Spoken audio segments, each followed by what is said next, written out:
All right, what is up and welcome back. So today we're going to talk about how brands need to be thinking about advertising during the pandemic of COVID. So a lot of clients and other brands that I've talked to, or just people asking me questions on Instagram, etc., have been trying to, control their ad spend and reduce loss and really get a good handle on what the future looks like for their business. But in such a time of panic and when everyone is in a reactive mode, it's really hard to think rationally. A lot of companies pulled out their ad spend and stopped marketing on Facebook and Instagram, etc. And it's a really dangerous endeavor. So let's go ahead and dive into why. Okay, so to answer the question, should brands be spending more or less on ads during COVID, is this: you should be spending more on advertising or the same. And here's why. So CPMs, cost per thousand, this is a marketing metric, if you're not familiar, of how many people you reach for every dollar that you spend. So before the pandemic, CPMs were anywhere from $20 to $40 per thousand people that you reach on Facebook. That was a pretty good benchmark. Right now, they're as low as $5 to $8 in some places. So it's cut down more than half of the bottom line there, so more than half of 20 is cut off. So what that means for you is you're going to be reaching a lot more people with your advertising. Meaning, if before you were, spending 20 bucks reaching 1,000 people and 20 people were clicking on your ad, now it's going to be 40 people clicking on your ad. So now you get twice as much traffic. And as long as your website is in good shape, then you'll be getting twice the amount of conversions, because this is quality traffic.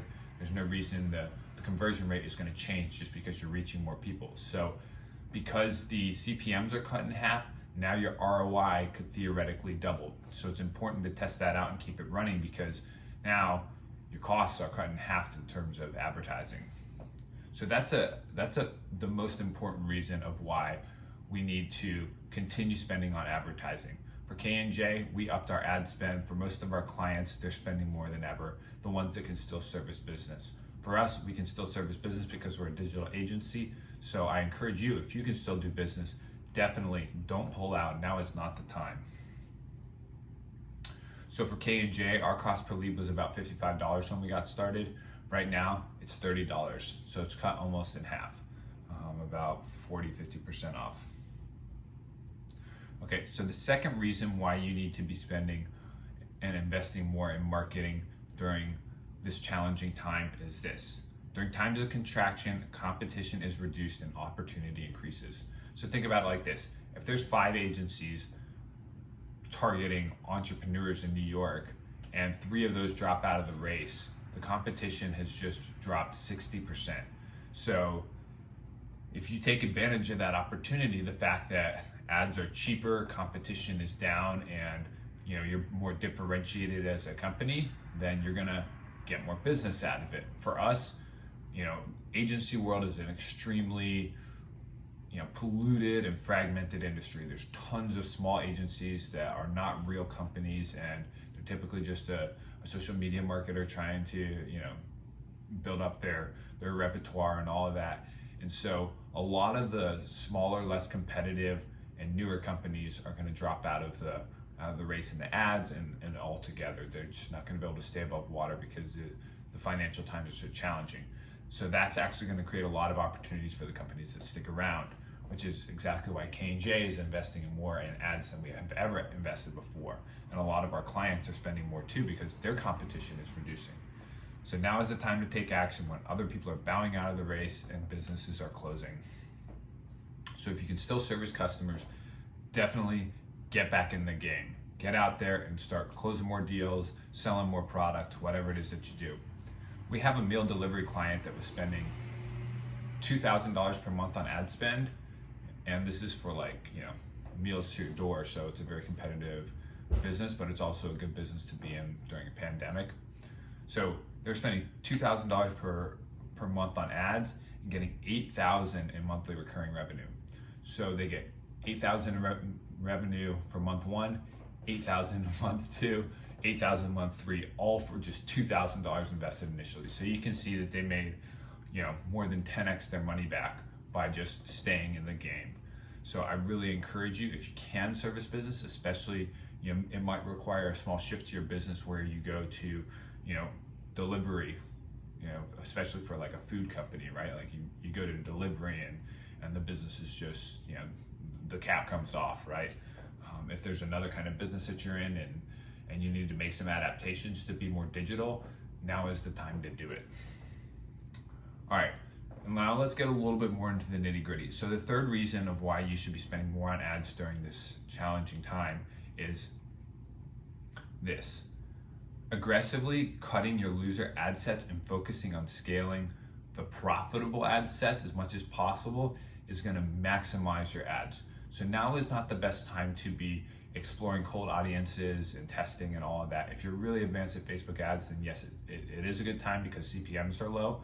But in general, if you are an established brand and you have profitable Facebook ads campaigns, Instagram campaigns, Google campaigns, etc., now is the time to maximize the ones that are performing well. So if you think about it like this, if you have 5 different ad sets, one is targeting Mexico, Canada, United States, London, and say New Zealand. If you're getting the most profitability out of your Mexican audience, you want to turn the others off or reduce the budget for the other regions and amp it up for the one that's generating the most ROI. Now is not the time to just be spending on testing unnecessarily. Because before, I think everyone was a little bit more cash rich, and so it made sense to invest in developing other audiences and other regions, etc. Now is not really the best time for that. So take your winning ad sets, your winning campaigns, scale them up as much as you can. So open up ad budget until they stop being profitable, and then obviously cap the budget at the point where it's the best balance of ad spend and return on ad spend or ROI. Okay, so I hope this is making a lot of sense to you. I know this part's a bit technical, but break your winning ad sets into CBOs, campaign budget optimizations, if possible. So say you have women 45 to 54, their cost per acquisition is the lowest compared to all the different age groups. It's time to take that audience and build a new campaign just for that, so that your ad spend isn't spread across all the different age groups. Now, just the most profitable age group is getting the majority of the ad spend. So once you've broken your campaigns into CBOs, it won't spread your media budgets thin across the low performing audiences. It'll only be spent on the high performing audience. Next, focus on retargeting ads. So retargeting is ads that are served to people who visited your website, or maybe started the shopping cart experience and didn't finish, or maybe are coming from your email list. And so these are warm audiences, and when you advertise to them, typically the cost per acquisition goes down a lot. AKA you can get more ROI out of them. So upload your email subscriber list to Facebook and create a custom audience out of it if you haven't already done that. Upload your customer list. So you'll have your email list, which is like everybody who comes in contact with you, and then your customer list are people who actually purchase. The customer list, it's going to be really easy to get more sales out of them because they've already purchased, they've had a good experience with your brand, they like you, etc. So definitely get your all your email lists uploaded. Make sure they're in separate audiences for customers, for email subscribers, etc. And then also go in and create lookalike audiences from the people who either added to cart or made a purchase. So if you have an e-commerce store and somebody has gone through the shopping cart experience but not finished, now is the time to hit them with remarketing ads, because those are going to be much easier to push over the fence than somebody who hasn't started a purchase yet. Lastly, in terms of retargeting, partner with influencers who have hot audiences that you can tap into with your ads and content, and use their influence and their audience to drive your sales. So the way that we do this is oftentimes we'll buy access to the influencer's profile and run ads from the influencer's profile.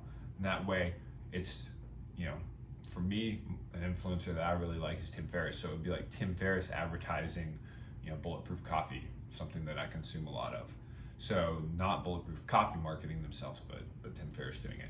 And the reason that's effective is because you get to, as a brand, tap into that influencer's audience, and he may have, or she may have, buying authority and influence on how their audience purchases. So that will give you access to new hot audiences without having to do all the developmental work of, test and learn and cold audience marketing, etc. But that doesn't go to say you should be focused on building up your warm audiences. So you think of it like this: you got cold audiences. This is like the whole world of people who don't know what their problem is and don't know who your brand is. Then you got warm audiences. They either know who your brand is or know what their problem is. And then you got hot audiences. They know what their pain point is and they know who your brand is. So you're going to want to build up the middle one. So you're going to want to take people from the cold audience to the warm audience. And then once they're in the warm audience, you retarget them with ads, and then that's really where you start making good conversions. So keep focusing on building your warm audiences. So this is taking people from cold to warm. Doing what I'm doing right now, right? Creating valuable content that people want to watch. They'll engage with this when people, watch more than 70% of this video. We'll probably run remarketing ads against them or send them more free content, etc. So focus on things like creating amazing content, YouTube, IG Live. Ideally do something longer format because people have more time at home. They're spending more time learning and consuming, and internet engagement is up at the highest point that it's ever been. So it's okay to create longer form content. It doesn't have to be a 60-second video. It can be longer like this, like 5, 10, 30 minutes even.